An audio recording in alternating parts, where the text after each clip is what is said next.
In this lesson, you will learn how to work with operators in Python, which is a fundamental skill for any aspiring software engineer.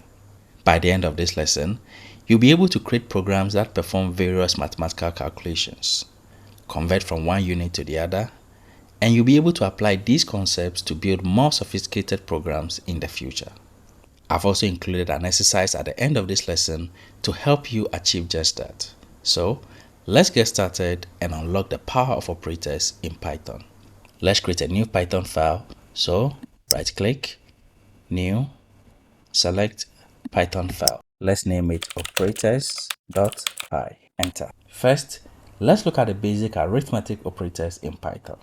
These operators are used to perform basic mathematical operations. We have the addition operator, which is denoted by the plus symbol.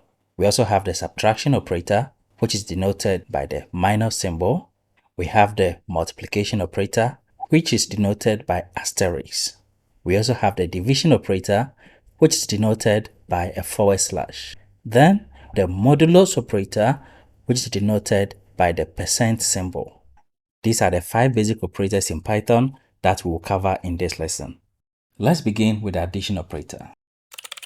Let's create a variable a and assign the value 5. In our previous lesson, we learned how to create a variable to store data. In this example, a is a variable and the value assigned to it is 5. This means that 5 is stored in the variable a. Also, take note of the hash symbols used in my code. In Python, this symbol is used to add comments in your code. Comments are simply notes in your code that are ignored by Python. Comments are very important and they are used in all popular programs. All the lines of text beginning with this hash symbol are referred to as comments. Without a comment, this is actually the only code we've written, which is okay. However, the comments add more meaning to what we are doing. In the next lesson, we'll take a deeper look at using comments in Python. Let's create another variable b and assign the value 3. Let's create a third variable c, and instead of assigning a number as a value, let's assign the expression a plus b. Since a has a value of 5 and b has a value of 3, guess what the value of c will be? Let's use the print function to print out the value of c and see what the output would be. So we type print, open parenthesis, c. Let's run our program. So right-click, run operators, and the value of c is 8. Excellent. The addition operator can also be used in different ways. For example, let's write print 5 plus 5. Let's run the program, run operators, and we have 10. Let's try another example. We can create a new variable x and say equals a plus 4. Let's print the value of x. So we write print, open parenthesis, x. Let's run the program again, run operators, and we have 9. Excellent. Now that you understand how to use the addition operator, you can apply the same understanding to the subtraction, multiplication, and division operators. Let's go back to our code and change all the addition operators to subtraction and see what happens. So let's change this to minus, subtraction, subtraction. Let's run our program, run operators, and now we have 2, 0, and 1. Printing the value of c gave us 2 because c is equal to a minus b, which is 5 minus 3. And then printing 5 minus 5 gave us 0. And lastly, printing the value of x gave us 1 because x is a minus 4. A has a value of 5, and so 5 minus 4 is definitely 1. Now, let's change the subtraction operator to multiplication. And so, multiplication, and we'll change this to asterisk, this to asterisk, this to asterisk. Let's run our program again. Run operators, and we have 15, 25, and 20. All correct. Now, when it comes to using the division operator, the only difference is that you cannot divide by 0. That will create an error. And also, when using the division operator, you should expect to see some decimal numbers. In Python and other programming languages, numbers with decimals are called floating point numbers, or simply floats. Let's change to the division operator now. So, division. Over here, we change this to /. Here, change to / and /. Let's run our program again. Run operators. And as you can see, we got some decimals in the output. Again, these are called floating point numbers in programming. Now, let's talk about the modulus operator. The modulus operator in Python is denoted by the % symbol. It is used to find the remainder when one value is divided by another. Here's an example. So let's change this to modulus. And over here, let's make it C is equal to A modulus B. Let me clear this. And let's run our program again and see what happens. So right click, run operators, and A modulus B is 2. As we already know, the variable A has the value 5 stored in it, and B has a value of 3 stored in it. A modulus B means, what is the remainder when you divide 5 by 3? Or you can ask the question, how many times will 3 go into 5? And what is the remainder? Our interest is in the remainder. So A modulus B will be 2. Let's try another example. What will be the result when I write print 10 modulus 3? Let's run our program again. Run operators, and the result is 1. This is because 3 will go into 10 3 times, and the remainder is 1. Let's try another example. Print 8 modulus 2. What do you think the answer will be? Let's run our program again. Run operators, and it is 0. 8 modulus 2 is 0. There is no remainder. Now, let's try something interesting. Let's ask the user to input 2 numbers, and we'll perform various operations with it. In our previous lesson, we learned how to use the input function to receive an input from the user. Let's use it again and learn something new about the input function. Let me clear everything here and type input, open parenthesis, double quotes, enter a number, colon, and space. Excellent. This time, we used a column and an extra space to separate the instruction from the user's input. Let's store all that in a new variable called num1. So, num1 equals. So all these inputs will be stored in this variable called num1. One new thing you'll learn about the input function is that every input is received as text, even if the input is a number. This means that if you intend to perform a calculation with the input, then you need to convert it to an integer. However, this is only required when you are dealing with numbers and calculations. To be able to convert the input to an integer, we need to wrap the entire input statement in an int function, like this. Int, open parenthesis, and then over here, close parenthesis. Excellent. In this example, the entire input operation will be explicitly converted to an integer. Note again that this conversion is only required when you intend to perform a calculation with the input. Let's ask the user to input a second number, and then we'll store it in a new variable called num2. So we can just say num2 equals int, open parenthesis, input, open another parenthesis, double quotes, enter another number, colon, and space. Excellent.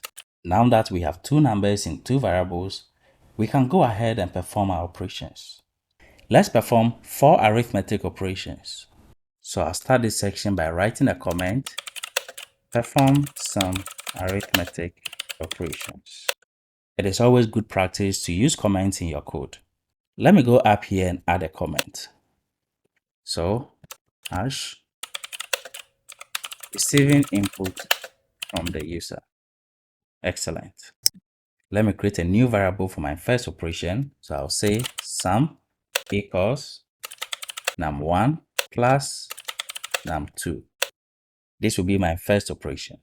For the second operation, let me find the difference. So I'll say difference equals num1 minus num2. For the third operation, let's find the product. So we say product is equal num1 times num2. And lastly, let's find the quotient. So we'll say quotient is equal to num1 divided by num2. Notice that sum, difference, product, and quotient are all new variables that we just created. However, the sum has an underlining which is shadowing an inbuilt name. And so, PyCharm is recommending that we rename the element. This happens when the variable name you choose conflicts with an inbuilt name in Python.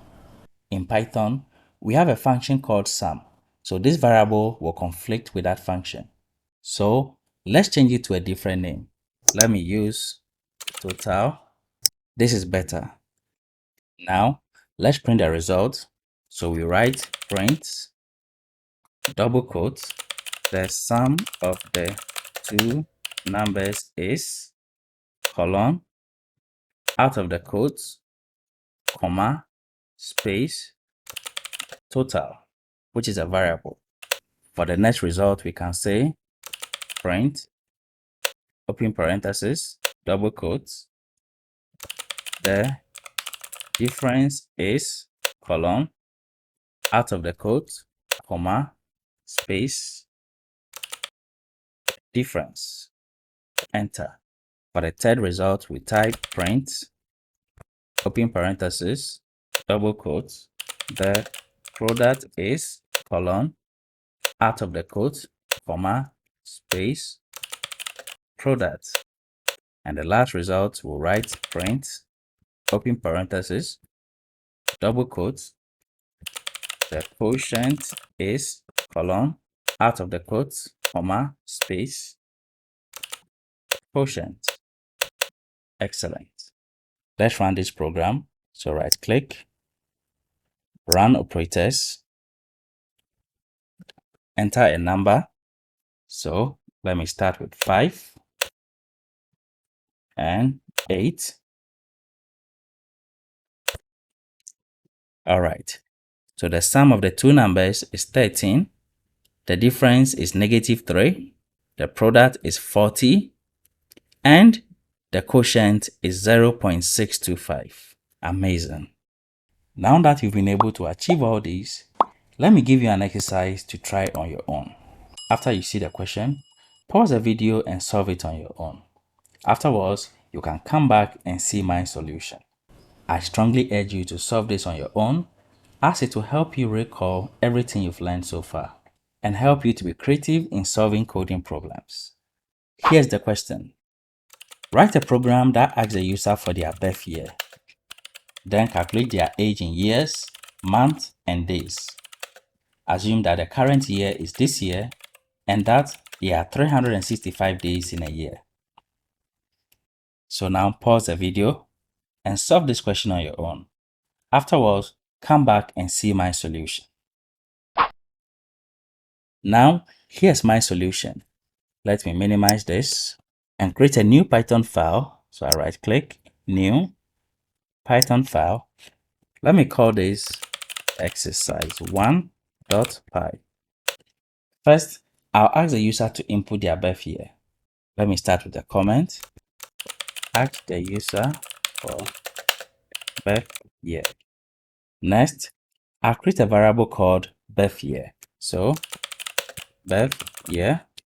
equals, and I receive the inputs. Input, double quote, enter your birth year, colon and space. Since I'll be using the birth year to perform a calculation, I will wrap everything in an int function. So, int, open parenthesis, close parenthesis over here. Next, I'll create a new variable to store the current year. So I'll say this year equals 2023. This year is 2023. That is why I'm using 2023. And so in your example, if you're in 2024 or 2025, just use that year. Next, I'll create three variables to calculate the user's age in years, months, and days. Let's start with a comment. Calculate the user's age in years, months, and days. So my first variable will be age in years equal this year minus birth year. Notice that when you are typing and you see a suggestion of what you are trying to type here, just press the tab on your keyboard to complete it. Next, age underscore in underscore months equals age in, let me press tab, age in years times 12. And lastly, age in days equals, in the question we're given 365 days in a year. So I will say age in years times 365. This will give me the age in days. Now let me print out the results for the user. So I'll write a comment, print out the user's age in years, months, and days. So I'll use a print function and say print, open parenthesis, double quote, and I'll make the output a little interesting. So I'll say, if you were born in, out of the quote, comma, space, birth year, comma, space, another double quote, then you are, colon, I'll say print age underscore in underscore years, comma, years old, comma, or out of the quotes, comma, age underscore in months, comma, months old, comma, or out of the quotes, comma, age underscore in days, comma, days old, period. Let's run this program. So right click, run exercise 1. So if your birth year is 2003, you type it and press enter and see what happens. It says, if you were born in 2003, then you are 20 years old, or 240 months old, or 7,300 days old. I hope your solution was similar to mine. If not, just make your corrections or rewrite the whole program again. This will be so much fun. And congratulations! You just took a giant step into the world of Python programming. I'm excited to continue this journey with you and explore even more amazing things that we can do with Python in the next lesson. If you encountered any errors, feel free to share them in the comment box. I'll be happy to help you out. Lastly, I hope you enjoyed this video and learned something new. If you did, please give it a thumbs up and consider subscribing to my channel for more coding videos like this. Thank you for watching and keep up the great work.